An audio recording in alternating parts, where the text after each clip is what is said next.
So you just got off stage, you killed it, you're thinking to yourself, this is definitely gonna lead to more engagements because they are going to sing my praises, right? You feeling hyped, you're driving home, you're thinking my calendar's about to be booked.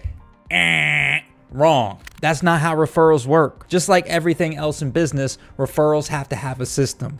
I have a system for my referrals that keep my calendar full, and if you wanna hear about it, learn about it, and implement it for yourself, then don't click off this video.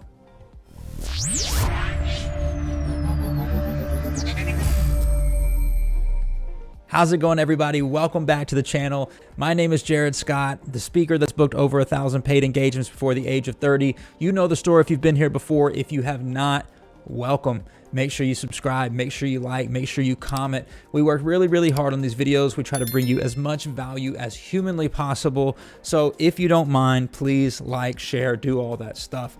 That helps us keep this channel going and growing. So today we're gonna talk about referrals. Referrals usually make up about 25 to 30% of a speaker's bookings. That's a healthy amount, right? We at Speak High believe in having an outbound system that's internal, that's in your business, so that way you control your leads. In fact, that is what we do for speakers.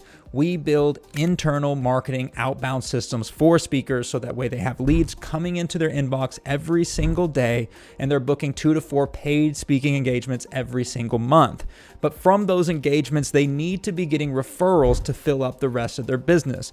Of course, you can do one-off speeches the rest of your life, but you will always be out there just fishing for new people, fishing for new opportunities. Opportunities should at some point be coming to you. So there's a few things that I want to talk about today. I'm going to break it down into 3 lessons. Lesson number 1, the problem probably starts with the product. A lot of people don't want to look in the mirror and really be honest with themselves. If you're not getting referrals and you think you're doing a great job, you're probably not doing as good of a job as you think you are. Now, I'll be honest with you. This is a lesson that I had to learn multiple times in my career. And the reason why is because it happens at multiple stages of your career. For an example, when I was a kid, a high school kid, speaking to other high school kids, I was getting referred left and right. Everybody was telling me how amazing I was because I was so young. That's why it was great, because kids related to me. So they were lining up afterwards to talk to me and tell their truth and tell their story. Mission accomplished for the school. So they're like, hey, hire this kid. It really worked. But as I got older, the referrals started to go down in my early 20s. And I really had to look myself in the mirror and say, hey, maybe you weren't that great. Maybe you were just young and relatable. Maybe that's why they referred you and that's why it worked. As you get older, you're going to have to get better. Now you might be thinking, duh, Jared, you get older, you get better. That's not always the case. I was at a recent conference, an education conference. There was a speaker there that got paid tens of thousands of dollars more than me. Showed up unprepared, seemed like he didn't care. I looked up to this guy's work for years. He's like one of the leaders in education, and it was terrible. The event planner said that I saved the event.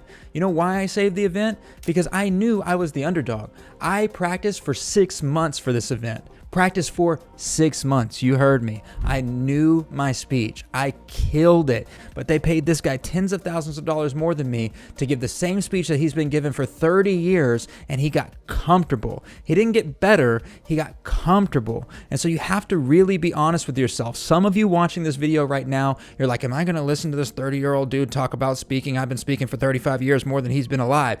But are you comfortable? I know you've been doing this a really long time. But when's the last time you updated your speech? When's the last time you paced the back porch and practiced your speech for hours on end every single night until you nailed it? I mean, when's the last time that it meant something to you? Maybe the problem's with the product. And hopefully it is, because that's the easy fix, right? You just have to go back to a time when your heart was still in it and bring that same energy. I've been with speakers early on in my career when I shadowed speakers. I had this one speaker that would always talk about the pressures of magazines. And I was the same age as the kid we were talking to. So I was like, hey, We never had magazines. We have social media. Stop saying magazine. Every time you say magazine, they're looking around like we ain't ever had a magazine. What's a magazine? Kids don't know the magazines. Kids today don't know the cord phones. They don't know landlines. They don't know things like that. Don't be talking about things like that if you're talking to kids. Know your audience. Maybe you have good universal truths within your program. You're saying good things, but it's irrelevant to today's audience. So maybe you need to go back to the drawing board and just tweak a few things. And the next thing you know, the referrals start rolling in again because you're relevant. All right, moving on to lesson number 2. Ask the right way at the right time. You remember when you were a kid and you'd want your friend to stay over and you would be like, hey, I'm going to ask your mom, you ask my mom, and there's a certain time that we need to ask our moms, like, hey, it's a good time right now, after the baseball game, after dinner, whatever it may be, good time to go ask your mom right now. She's having a good time, got a couple of drinks in her, it's a good time. And so you ask the right way at the right time, and it's more likely to get a yes. But if you ask mom on the way to the game when she's screaming, told you to get your shoes on, you didn't get your shoes on, you forgot one of your cleats, you're like, hey, mom, can so-and-so stay the night? Hell no. You have to ask the right way at the right time. It's the same thing for referrals. You ask for a referral at the moment of greatest satisfaction. That's very important. Let me run that back.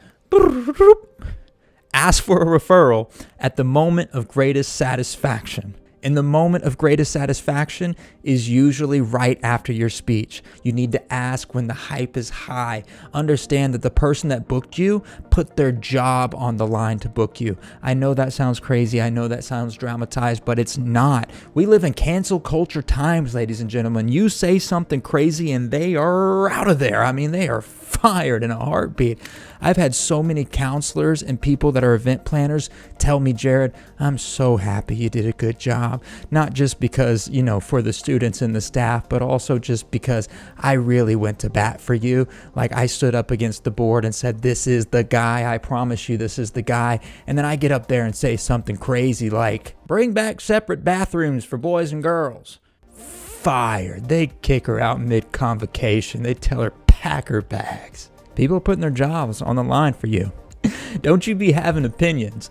But in all seriousness, they are taking a risk by booking you. There is uncertainty around it. There is fear. And then when you do a good job, it alleviates all of that and they feel great. And that is a great time to ask for a testimonial and then ask for the referrals.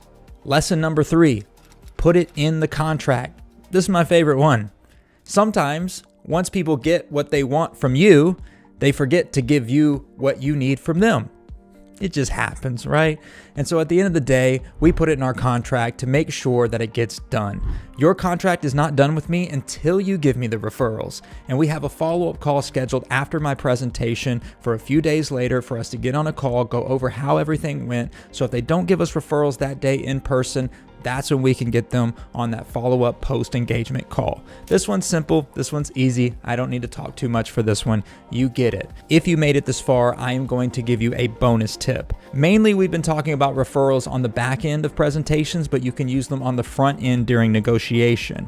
So say there's someone who wants to book you as a speaker, but does not have your full speaker fee, but you're still willing to go.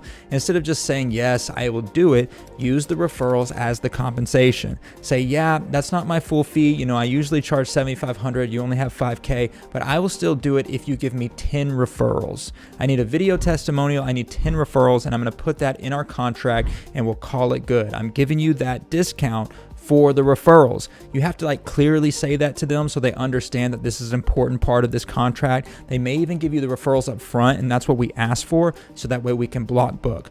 Go ahead and ask for the referrals now, so that way you can run an email campaign, block book, and turn that one gig into a whole tour. And if you want to learn more about how to do that, that's what we do at Speak Hive. We build you outreach systems so that way you have leads coming into your inbox every single day, booking 2 to 4 paid speaking engagements every single month. We have tons of speakers winning every single day. You can see their wins on our website. If you click the link down below, you can book a call with our team. We'll give you a walkthrough. We'll give you a demo. We'll even do a strategy call with you. Whatever you learn, even if you don't work with us, you can still use it, still implement it into your business. We really just want to see you win. With that being said, I will see you in the next video. Don't forget to subscribe.